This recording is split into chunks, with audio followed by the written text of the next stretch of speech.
Bonsoir à toutes et à tous. Bienvenue dans ce nouvel épisode des Lectures Sombres.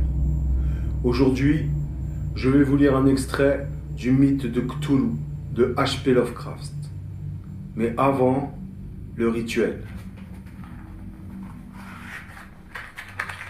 Le feu pour éloigner les mauvais esprits.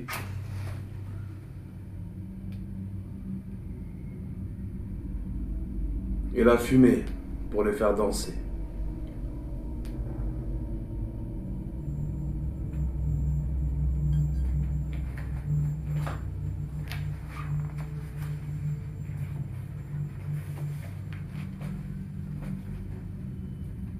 Mon regard, cependant, ne pouvait se détourner de l'horrible ouverture située à la base de la cheminée.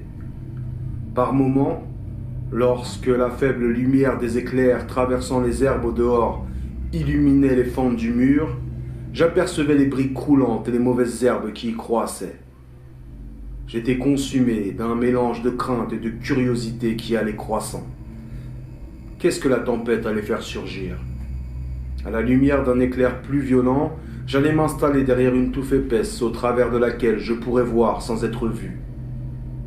Si le ciel est miséricordieux, un jour il effacera de ma mémoire le souvenir de ce que je vis. Il me laissera atteindre en paix ma dernière heure. Le sommeil me fuit, et quand il tonne, les narcotiques sont mon seul recours. La chose surgit brusquement. Rien ne l'annonçait.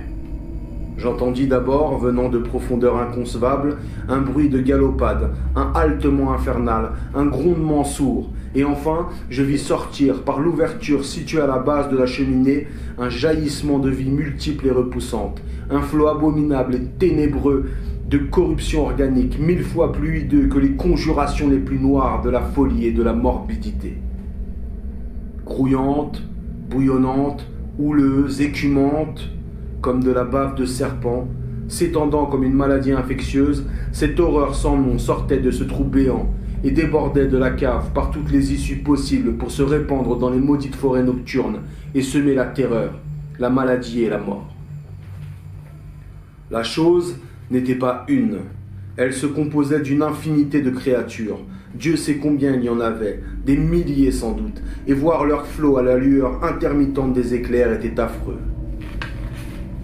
Lorsqu'elles se furent suffisamment essaimées pour être aperçues comme des organismes distincts, je vis qu'il s'agissait de singes nains et velus, ou de démons caricatures monstrueuses d'une tribu animale.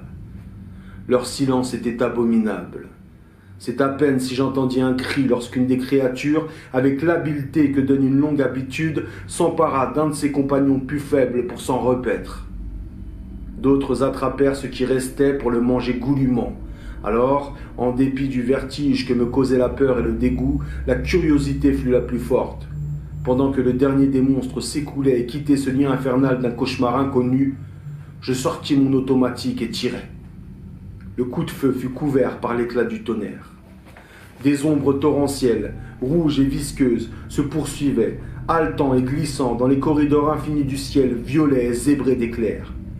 Fantasmes sans forme, dessin d'un kaléidoscope vampirique, forêt de chênes monstrueusement nourries dont les racines en forme de serpents se tordaient, aspiraient d'innommables sucs dans la terre grouillante de démons cannibales. Tentacules en forme de tertre, nés d'un noyau souterrain de pourriture perverse, éclairs de folie sur des murs couverts de lierre malsain, galeries démoniaques étouffées par une végétation putride. Au bout d'une semaine, je me trouvais suffisamment remis pour faire venir d'Albanie une équipe d'ouvriers qui fit sauter à la dynamite la maison des Martenses et tout le sommet du mont des Tempêtes. Ils écrasèrent tous les monticules visibles, détruisirent certains arbres trop florissants dont l'existence même était une insulte à l'équilibre de l'esprit. Tout ce lieu maudit disparut dans l'oubli. Après cela, je retrouvai un peu de sommeil.